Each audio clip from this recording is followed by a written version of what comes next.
Test one, one, one, one, one, one.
All right. The clock up front says it is that time, or a minute or two after that time. So we will get ready to get up and rolling. Prayer list this morning. Of course, remember the family of Michael Scott. Michael passed away. Funeral was here Friday. So continue to keep that family in your prayers. Dan Medeiros has been taken to Skyline Medical. He had getting treatment for a stroke and is undergoing some tests. Let's see, Wayne Finn is back at home. Betty Hayes has been in the hospital, but is improving. Vonda Gates is continuing to undergo immunotherapy. And that's the latest on her. One of the ladies that I work with, Kim Allen, asked if we would remember her. She had been dealing with some upper digestive things, and they've sort of now figured out it is something possibly autoimmune. And so there she is working. She has been going for about 2 months trying to figure out what was going on with her. And so they're getting closer, but they're still not sure. So she's going through that. Young lady from Madisonville, who I got to know through covering the sports, through your Sports Edge, Cameron LaGrange, if you would remember her, she has had, since her junior year, I think 4 or 5 knee surgeries. And she attends Western. I saw her Friday night at the football game. She came up and said, "Guess what?" And I said, "You're not having another surgery, are you?" And she said, "Yeah." They are going to completely replace her meniscus. And as part of this surgery, because of the problems, her leg has gotten out of line. They're going to break her leg while they're in there. And so this is a really good young lady, and she has just been through a lot with this leg. Anybody else? Any?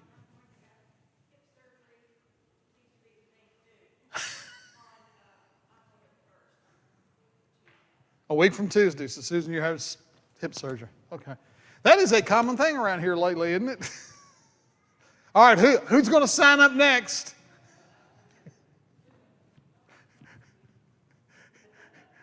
So it's sort of like, all right, let's pick one. Who's going to go next?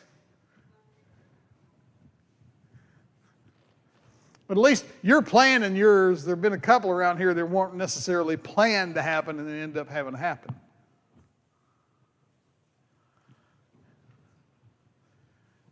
Anybody else? Pete, I'm going to ask you to, if you would, to start us.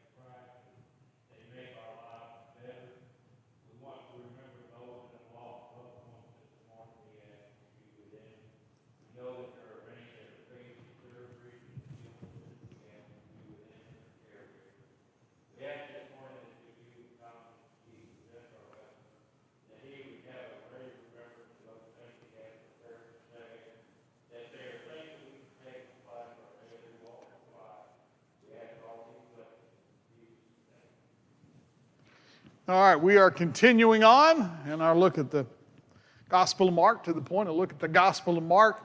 We were last week talking about the key to eternal life. We were in Mark chapter 10. We were finishing up a stretch of verses 13 through 31. And we had read last week verses 23 through 31. And I want to touch back really quickly at the end of that section here.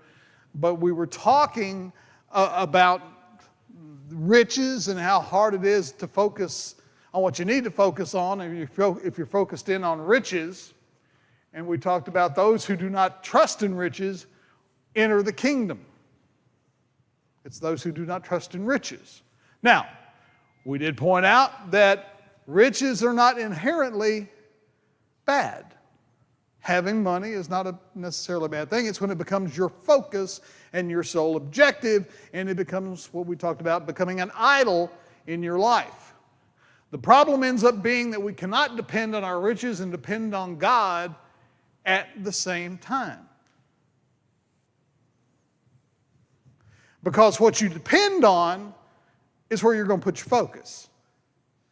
If you depend on riches and money to get you through everything you need to get through in life, that'll be your focus. Because we all want to focus on what's going to get us through. But if we depend on God for what we need in life, then our focus will be on Him. So where we focus is important. And that's what part of the point Jesus was trying to make here in his encounter with the rich young ruler. Because the rich young ruler was doing a lot of good things. He was a good person. He was living his life well. But his stuff was his importance. So question. This is what we didn't get to last week. Question, if Jesus walked in and stood in front of you and told you the same thing he told the rich young ruler, what would you do? If Jesus were to walk into you, stand up to you face to face and say, okay, here's what you need to do. You need to sell what you got, and in our terminology today it would be, sell what you got and let's go on the road.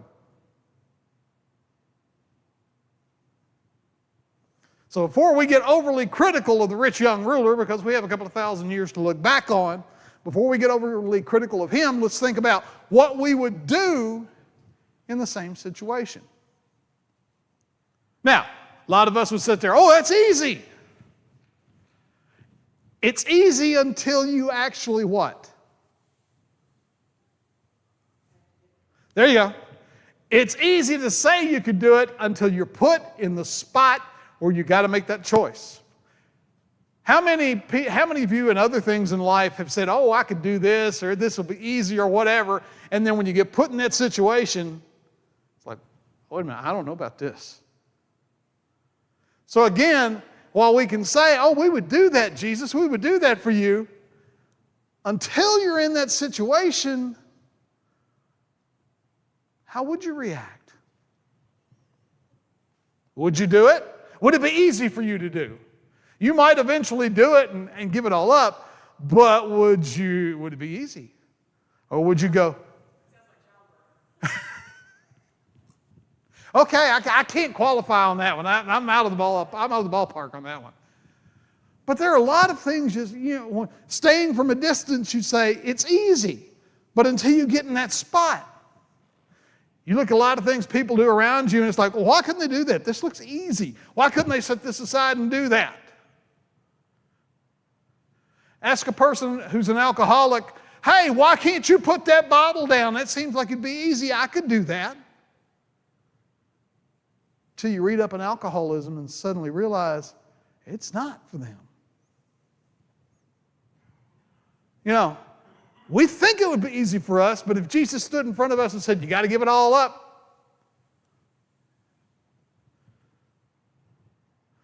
Think about it, going on a mission field for 2 years, not seeing your friends, your family, not having the comforts of home. Could you even do it just for 2 years? There are people that do. But could you do it? Would it be easy? If Jesus stood there and said, give it all up, come with me, what would we do? John Wesley wrote, riches naturally beget pride, love of the world, and every temper that is destructive of Christianity. In other words, John Wesley is essentially saying here, the desire for money, the love of money will give you everything that's bad. It will make you everything that's bad about life. John Piper wrote, the world is not impressed when Christians get rich and say thanks to God. They're impressed when God is so satisfying that we give our riches away for Christ's sake and count it gain.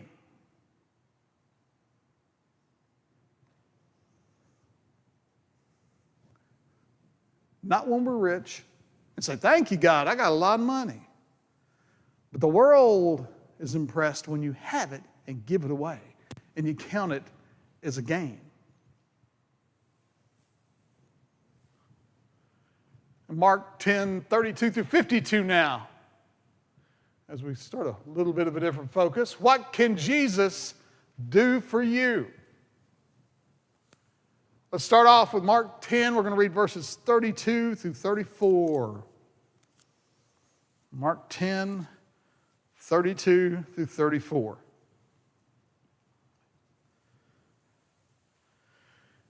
They were on the road going up to Jerusalem, and Jesus was walking ahead of them. The disciples were astonished, but those who followed him were afraid. Taking the 12 aside again, he began to tell them the things that would happen to him. See, we are going up to Jerusalem. The Son of Man will be handed over to the chief priests and the scribes, and they will condemn him to death. And then they will hand him over to the Gentiles, and they will mock him, spit on him, flog him, and kill him, and he will rise after 3 days. What will Jesus do? What will Jesus do? All right, so why do you think it is that Jesus keeps telling them, this is what's going to happen? It's the third time now he's told them what's going to happen. Why does he keep telling them? You wonder if the disciples are going, okay, I wish, side by side they're going, I wish he'd quit talking about this. He's told us this is going to happen before. Why does he keep telling them? They just don't get it. We've seen all through the Gospel of Mark, there's a lot of things that they don't get it on. And he keeps bringing it back to him, this is going to happen. And I'm sure there have been some conversations in the past where they said, Lord, this isn't really going to happen, is it? And he keeps telling them, this is going to happen. This is how it's going to happen. And those are the people that are going to do it. What are we, the people with him are going, what are we doing? Because it says, not necessarily the 12, but the others who are traveling with them at this point are what? They're afraid. Because where are they going? Going back to Jerusalem. How have things gone in Jerusalem lately when they've been there? Not well. And they're going back. Ever gone somewhere, had a bad experience, and said, I'm not going back there again? Well, they've had a real bad experience, and Jesus says, we're going back. We're going back. Every time Jesus goes to Jerusalem at this point in his life, they are looking for a chance to kill him. They're looking for a chance to trap him where they can put him to death and it won't upset the people. They're looking for chances to just get him out of their hair. Why? Why at this point? Why do they want him to go away so quick, so bad? What is he the biggest threat to?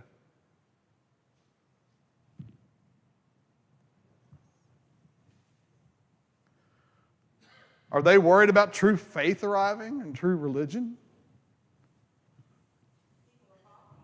People are following him, thus he becomes a threat to them.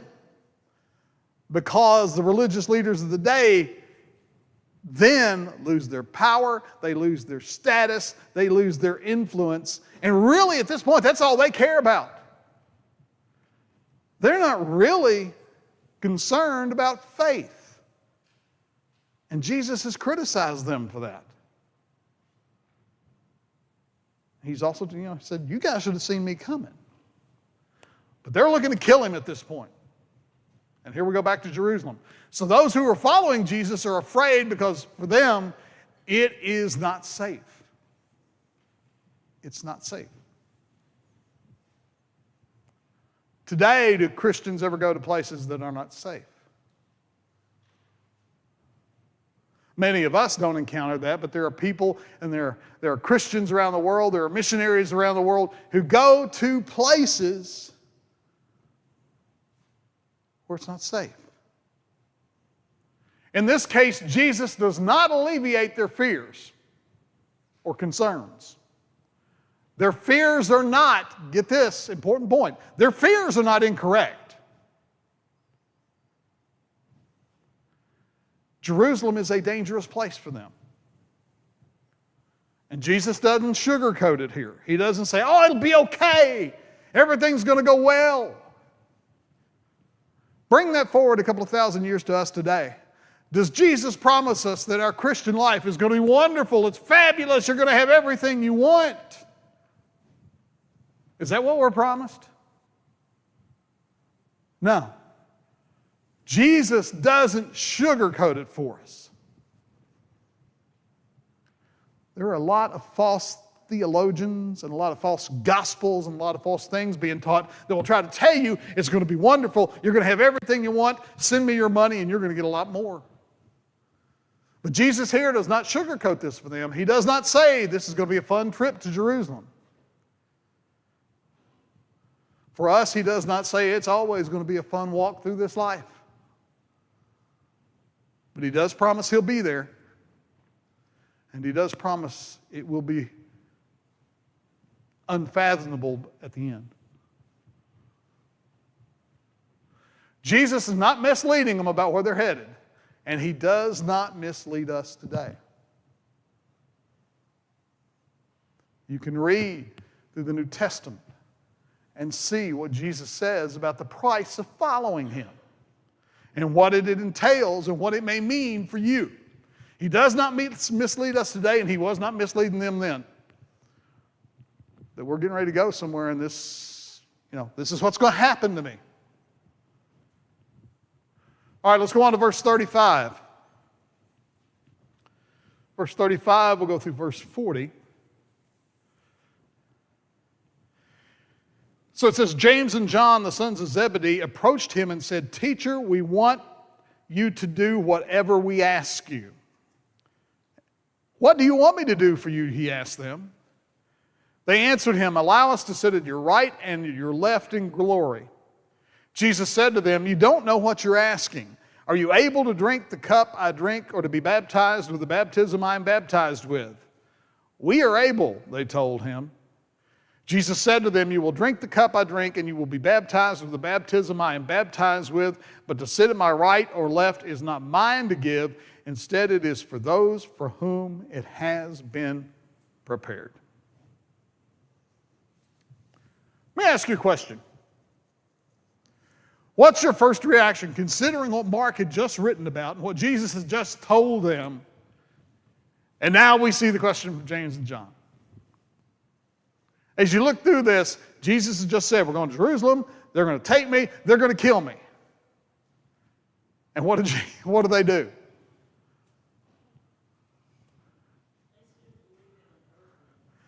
They still believe in an earthly kingdom. And it's like, really? You want to look at those two and say, he just told you he's going to die at the hands of the religious leaders, and you guys are worried about status. Really, you're going to Jerusalem, a dangerous place, he's going to die, and you're worried about status. It's almost a wonder that the other 10 didn't take him out behind a tree somewhere and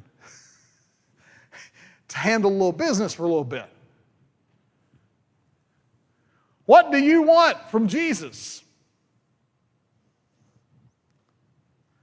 And we see here that, as Judy says, they're still not, they're not getting it. They're still focused on earthly kingdom, and they're thinking, we got a chance to be right at the right and left of the big guy. Going to have power, we're going to have status, because we're going to get rid of Rome, we're going to have a new rule, and we get to be among the top of the kingdom. And remember, what did Jesus just talk to them about as it pertains to top and bottom of the kingdom? What had he just told them about status. Taught them not long ago that it's backwards in the kingdom. Those who are least will be great. Those who are great will be least. But they're still thinking, I want to be great. Even what Jesus has just told them, the disciples are concerned about their status and standing. As we've talked about, they still don't get it. They still don't get it. So what does Jesus do? I can sort of visualize him going, not again. All the things they've seen him do, all the times they've been with him, everything they've encountered and seen, and it's like, come on, guys. Now, he does not praise their ambition or request, does he? He doesn't say, good for you, way to think about being a leader in the kingdom. He doesn't praise it. He doesn't praise their ambition. Jesus simply tells them what? You got no clue here what you're asking for. You have no idea what you ask. Do you think at this point, since they still aren't quite there with it, do you think at this point, if Jesus had given them great detail, here's what's going to happen? Here's how you're going to die. John, you're going to be exiled to an island, and you're going to die an old man way out there on just a piece of rock. He just tells them they've got no idea what they're asking about here and what they're asking for. And let's go on now to verse 41 as we go on further in this. And when the 10 disciples heard this, they began to be indignant with James and John. Jesus called them over and said to them, you know that those who are regarded as rulers of the Gentiles lord it over them, and those in high positions act as tyrants over them. But it is not so among you. On the contrary, whoever wants to become great among you will be your servant, and whoever wants to be first among you will be a slave to all. For even the Son of Man did not come to be served, but to serve and to give his life as a ransom for many. So again, he's reiterating to them, this is not how it's about. You're thinking in worldly, earthly terms, and this is not how it plays out. And he tells them what again? The least shall be, and that they should be servants for all. And then he even uses the example of himself. Why does it say Jesus came? To be a servant.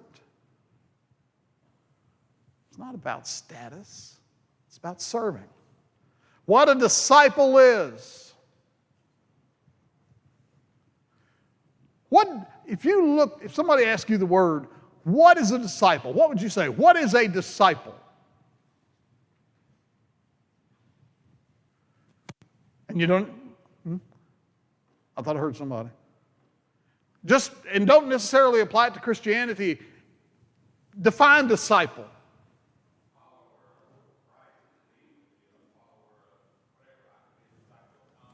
Yeah, that gets you nowhere especially, but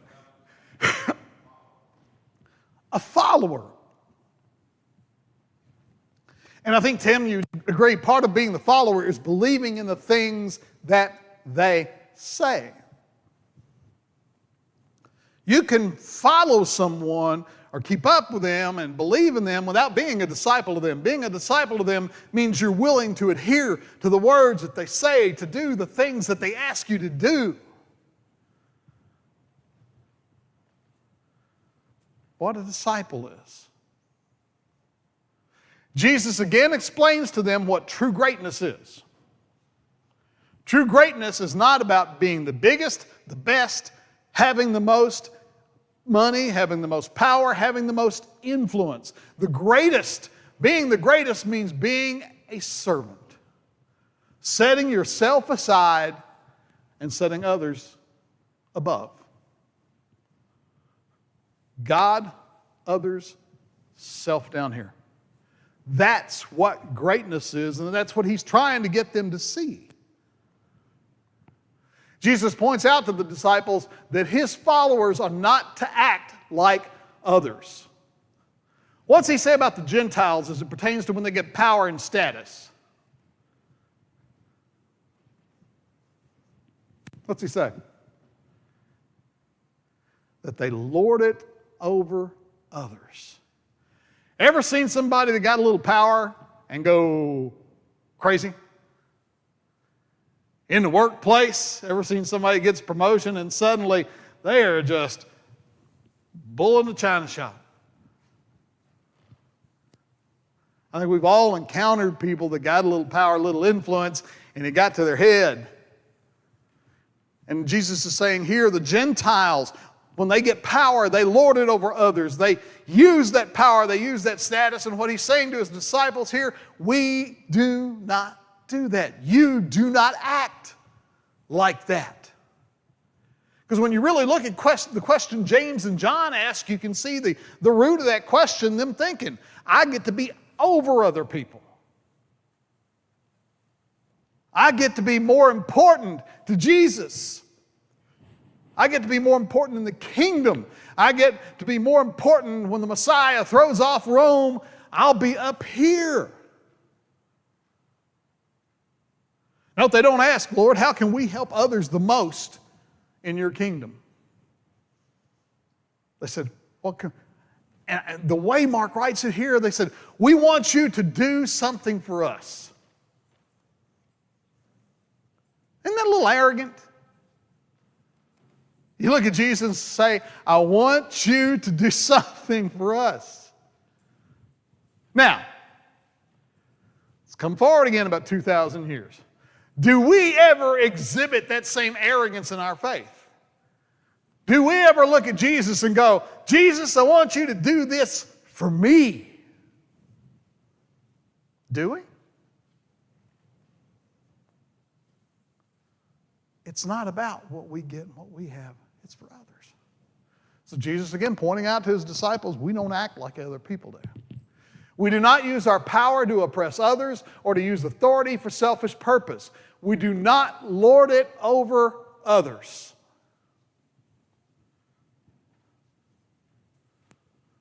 As Christians, we're not to say, I'm saved, you're not, you're bad, you're just not worth anything. But we're to use our faith, our belief in him, and with what he's done for us, we are to put that into a desire to serve others, to make ourselves least, not most. Biblical leadership is not bossing people around. Leading others as a Christian is not forcing people to do something. Authority is not used for selfish purposes or for personal gain. If we find ourselves with an opportunity or being placed in a position of leadership within a church, within a function, within a mission, it's not about what we can do, it's about what we can do for others. It's not about what we get out of it, it's what we do for the others. Rather, a disciple of Jesus leads by serving. We lead by service. Now, the world today says what to that? Really? World today says get what you can get for you and yours and let everybody else worry about themselves. But it's not how it's supposed to be. A disciple of Jesus leads by serving. Jesus himself said, they will know you are my followers by what?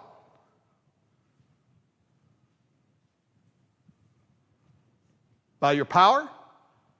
By your money? How did Jesus say that they are to know we are his? By our love. By our love. Verse 45, for even the Son of Man did not come to be served, but to serve, and to give his life as a ransom for many. The ultimate example of how we are to live our Christian life is what Jesus did while he was on the earth. He didn't come when he came 2,000 years ago to be served, to be catered to. He came to offer up his life. He came out of the ultimate act of service. Sometimes today we as Christians act like walking across the street to do a little service might kill us. Sometimes we get so focused on self that, no, you don't. Jesus, Son of Man, did not come to be served. Dietrich Bonhoeffer wrote, "The church does not need brilliant personalities, but faithful servants of Jesus and the brethren. Not in the former, but in the latter is the lack." In other words, Bonhoeffer was saying there's a lot of great personalities in the church. We got no shortage of those, people who have personality and characters and all that. He says, what the church is lacking is those who are willing to be faithful servants. And you could actually probably say, take off the servant's part, there are those lacking faithful, because being faithful means you're willing to be a servant. But the church is lacking in those who are willing to be faithful servants. Which leads us to an important question.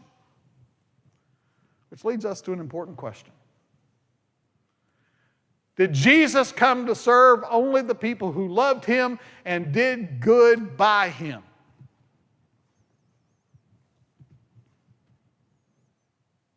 Did he? He loved them all.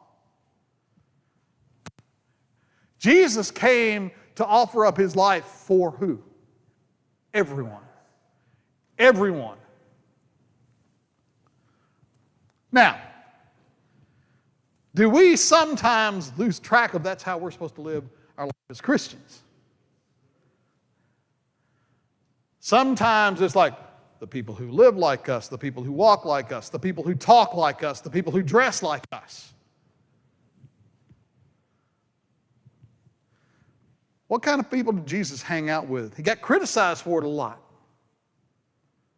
He didn't hang out with the rich and the societal people. Hung out with the poor people, the people that had nowhere to go, the people that had no one. And I think sometimes as Christians today, we still get caught up. We feel more comfortable providing service to those who look like us, who live on the same side of the tracks as us. We still like to do the service, but we want to serve those who make us comfortable. Where we struggle oftentimes as Christians is serving those who make us uncomfortable. Or we want to serve people who at least want to try to live their lives right. We don't want to necessarily get into serving people who have massive issues. But Jesus came for all. He especially came for those who have nowhere, who have nothing, who have no one. One writer said, we sometimes try to qualify our service and giving of ourselves by only giving ourselves to people who agree with us, who or love us, are nice to us, or like us. Why? Because it makes us comfortable. But is that how we're supposed to operate? No, it's not. But that's sometimes we say, I'm going to serve, but I'm going to serve Sue across the street. Her husband died. Well, that's fine. That's lovely. That's wonderful. That's what we should do. But it shouldn't only be the ones who live in the same neighborhood as us that we strive to help and strive to serve. We should also strive to serve those who make us uncomfortable. This writer went on to say, we do not serve because someone serves us, does things right, or is good to us. We are called to serve our enemies. We're called to serve and give our lives for others, not just those who agree with us, walk side by side with us, or that we can receive return benefit from. Should we worry when we're serving as Christians what we can get back from the people we help? No. That's not how our service is to be. Our service is to be, we help others because He helped us. Especially, He helped us with the one thing that we could not take care of ourselves, is He paid the price for our sin.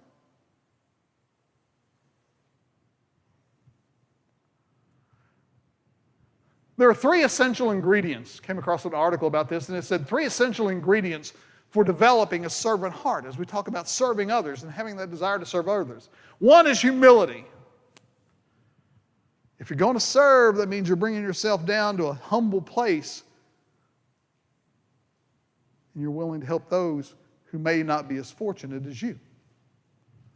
Romans 12:3 says, "For by the grace given to me, I tell everyone among you not to think of himself more highly than he should think. Instead, think sensibly, as God has distributed a measure of faith to each one." Modernistic Tom Rogers' synopsis of this: we ain't no better than nobody else. And to balance that, don't ever let yourself forget to believe in that you're not as good as anybody else. But we also need to understand we are no better than anyone else. So if you look at someone and see someone who's battling addiction, drug addiction, alcohol addiction, someone who's messed up their life, we ain't no better. The only way that we have any better situation is we're covered by the blood through the grace of Jesus.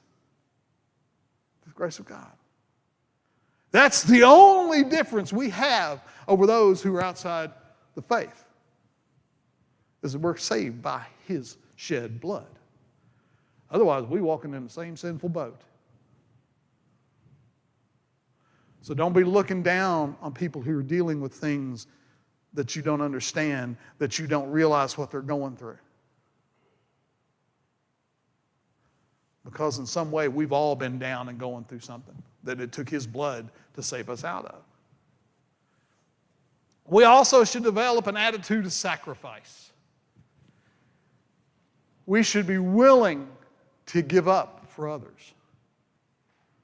I'd say most of us in here are willing to give up for our spouse, for our kids, especially for our grandkids. But we should have that attitude of sacrifice to others, to all. Philippians 2:6-8 says, "Who, existing in the form of God, did not consider equality with God as something to be exploited. Instead, He emptied Himself by assuming the form of a servant, taking on the likeness of humanity, and when He had come as man, He humbled Himself by becoming obedient to the point of death, even to death on a cross." Verse 6. Think about the power in that statement. Jesus, a being on equality with God, didn't look at us and say, "But Father, those people are, I don't want to go down there." He emptied Himself by taking the form of a servant. By taking the form of a servant. And then, as we look at service, we need to cultivate and strengthen our attitude of faith. Hebrews 11:6 says, "Now without faith it is impossible to please God, since the one who draws near to Him must believe that He exists and that He rewards those who seek Him." If we strengthen our attitude of faith, then we will strengthen our desire to serve, because He served. All right, let's go on. We got about 4 minutes. Let's go ahead and at least get this read, and then we'll see where we stand. Mark 10:46. We'll go through verse 52. We'll close out the chapter. They came to Jericho, and as He was leaving Jericho with His disciples and a large crowd, Bartimaeus, the son of Timaeus, a blind beggar, was sitting by the road. When he heard that it was Jesus of Nazareth, he began to cry out, "Jesus, Son of David, have mercy on me." Many warned him to keep quiet, but he was crying out all the more, "Have mercy on me, Son of David." Jesus stopped and said, call him. So they called the blind man and said to him, have courage, get up, he's calling for you. He threw off his coat, jumped up, and came to Jesus. When Jesus answered him, what do you want me to do for you? Then Jesus answered him, what do you want me to do for you? Rabboni, the blind man said, I want to see. Jesus said to him, go, your faith has saved you. Immediately he could see and began to follow Jesus on the road. What do you want from Jesus? Part 2. Bartimaeus, blind Bartimaeus, they treat him here like they've treated who else recently? The kids, don't they? Don't they try to treat him like they treat the kids? Jesus is going through. Jesus has been teaching. And off here, blind Bartimaeus knows that Jesus is coming. He says, hey, Jesus, I'm over here. And the people around him say, shh. Why do they shush him? Are they afraid he's going to hinder him? Are they afraid he's going to keep Jesus from teaching? Are they afraid they're going to slow his progress? He's going to slow his progress down. They try to hush him, just like they criticized the parents of the kids who were letting their kids come to Jesus. And think about it again. Blind Bartimaeus was probably a lot like the kids, viewed a lot like the children were in that time. He had no societal worth, did he? He sat there and begged all day. We don't know how he heard about Jesus, but it's obvious he had heard about Jesus. And he had faith. Because he starts hollering out. Jesus asked blind Bartimaeus the same question that he asked James and John. He's asking, what do you want? What do you want me to do for you? What did blind Bartimaeus say? I want to see. He didn't say, I want to be powerful.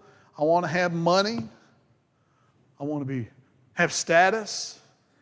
Can you make me somebody in your kingdom because I'm nothing in society today? His answer was pretty simple. I want to see. And the implication is here when he says this to Jesus, he knows that Jesus can do something about that. But he says, I want to see. As we get ready to close it out and pause until next week for right here, there's a lot of things we can learn from that one statement that blind Bartimaeus. As Christians, should not our viewpoint, should not our standing with our faith be, Jesus, I just want to see. I just want to see. Lord, I don't want power. I don't want status. I don't have the biggest house. I don't need the fanciest cars. I just want to see. I just want to see you more clearly. I just want to see your will more clearly. I just want to understand. I want to see life and service in your kingdom, and I want to see my walk of faith more clearly. I think there's a lot for us to learn from the statement from blind Bartimaeus, I want to see. Pretty simple, but I think pretty powerful if we have that simplistic attitude when we go to Jesus, I just want to see. And we're out of time, and we will pick up, really get in further into this coming up next week.